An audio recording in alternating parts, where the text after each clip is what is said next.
I talked about bullying in my previous video. I explained what it is and I talked about the different kinds of bullying. But today I want to talk about the signs of bullying. How do you know when somebody is experiencing bullying? How do you know if your child or any child at all is going through bullying or has experienced bullying in the past but is still affected by it? I'm going to be telling you what these signs are so that you can look out for it and create an avenue for discussion.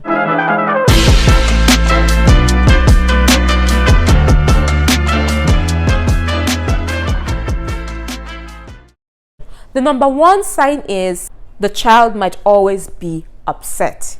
If you have a child who is always upset, any little thing throws him off or throws her off. You say one little thing and they're angry already.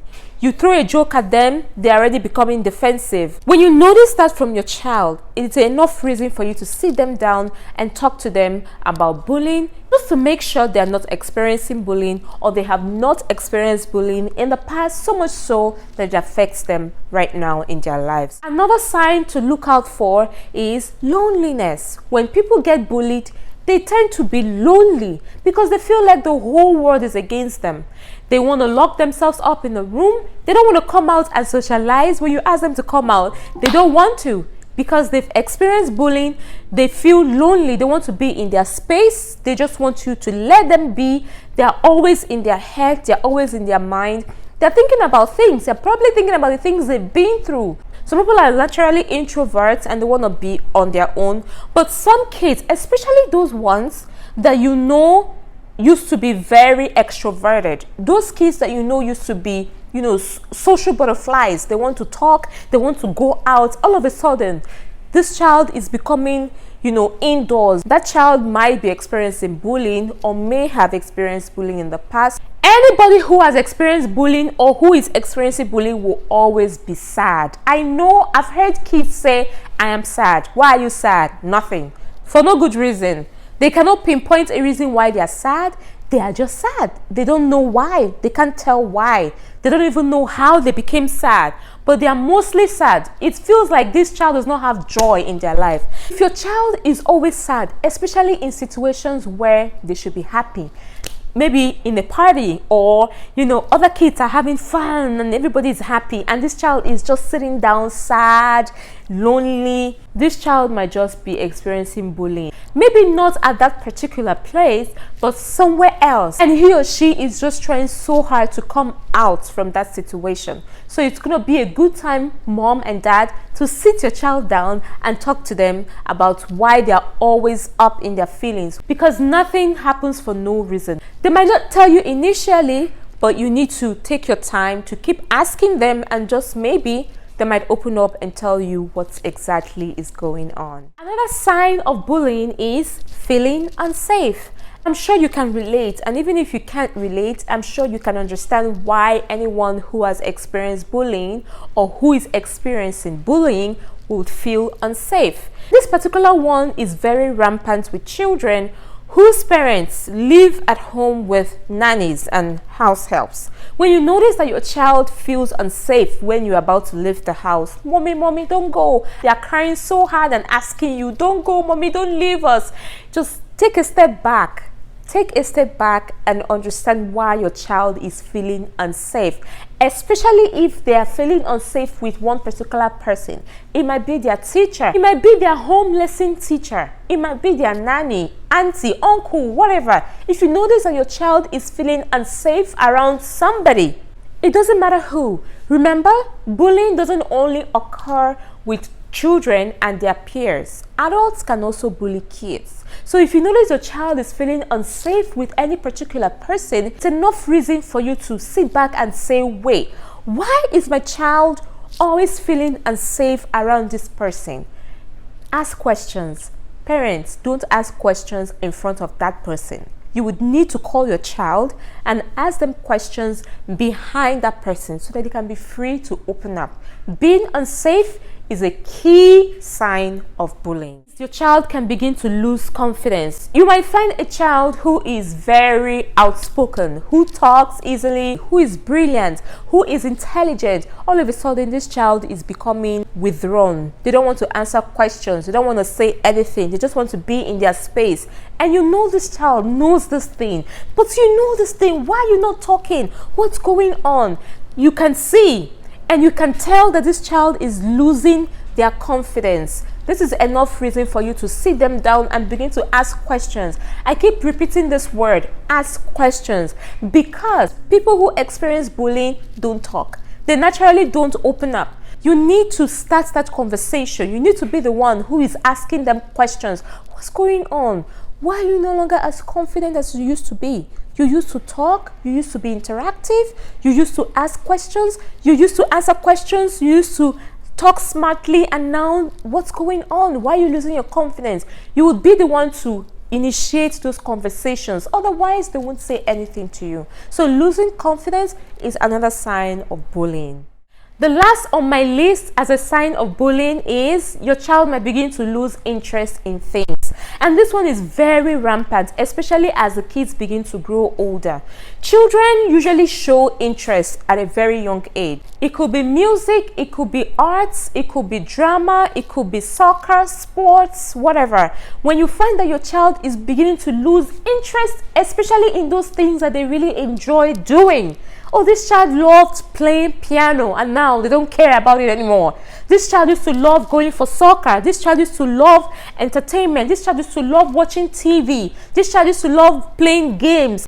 This child used to love math, or used to love English, or used to love reading the Bible. This child used to be very good at reciting Bible passages, but now he's not interested. You talk about these things and they're like, I don't care. I don't want it anymore. That child might be experiencing bullying. So parents, if you see any of these signs that I have mentioned in your child, it is not a time for you to be scared. Don't worry about it. You just need to initiate a conversation. Remember, it's not always the case, but it's a sign. Which means if you notice any of these things, you start to initiate that conversation and ask them, just to be sure. If you notice that everything is good and everything is clear, then you know that maybe this child is just growing and is deciding, okay, I don't want to socialize anymore. I just want to be on my own. Okay, that's fine. However, if your child is going through this and they're not talking to you, then you just might be the one to initiate the conversation and start talking to them about it.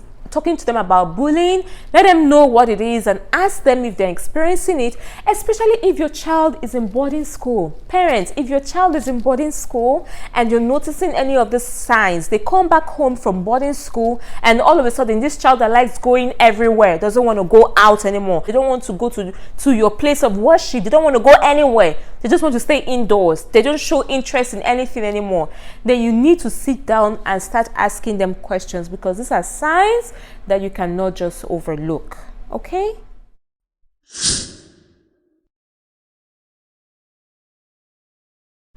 Before I continue, I want to address parents who feel like bullying is part of growth. I've heard parents say, make him go there, make him go do what he mates they do, he go make him strong.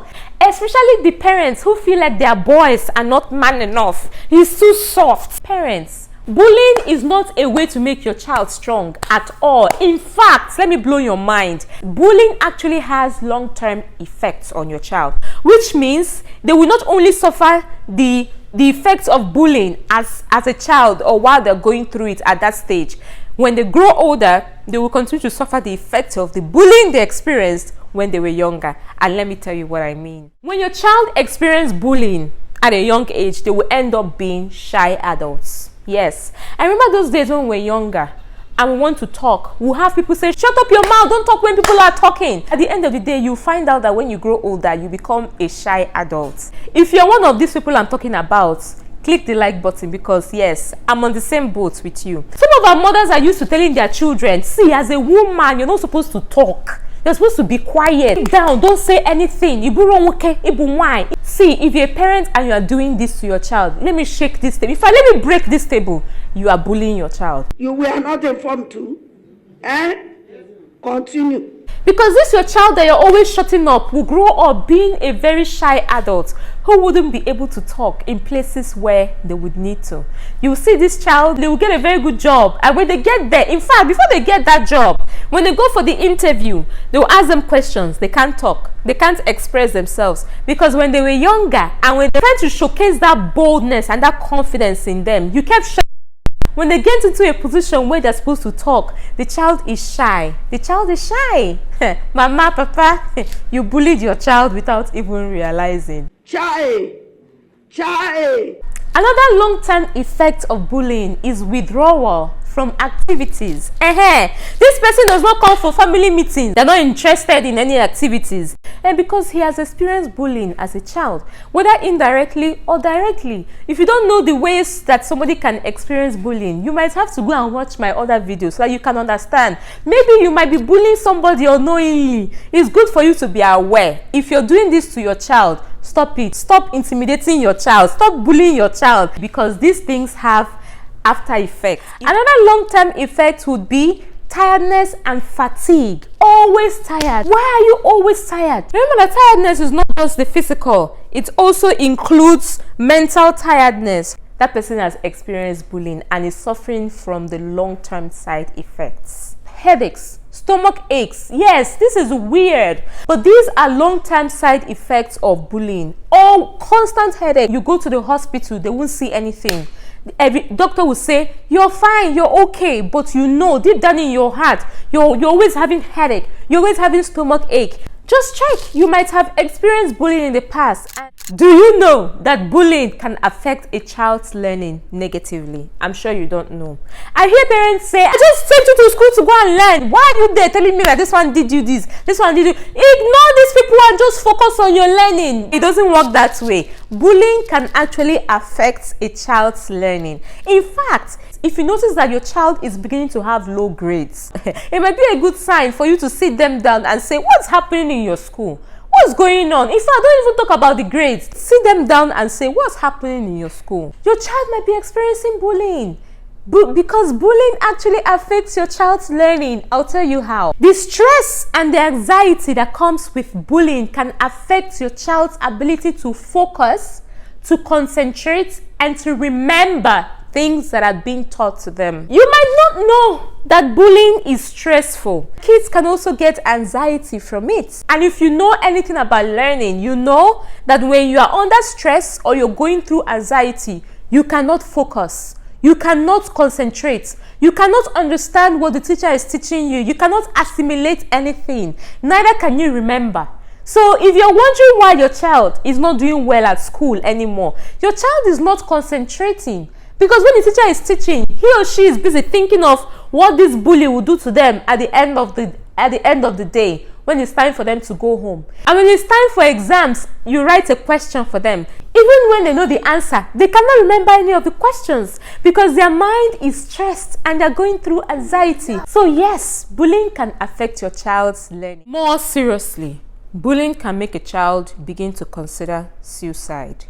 Bullying is actually deeper than you think. People have actually committed suicide. People have actually taken their own lives. I'm not going to talk about people who were killed during the process of bullying. That's a very big topic. We'll talk about that one some other time. But people have actually considered taking their own lives because they were experiencing bullying. So it's way bigger than you think, and it's more serious than you think. How can you face bullying, and what is the way forward?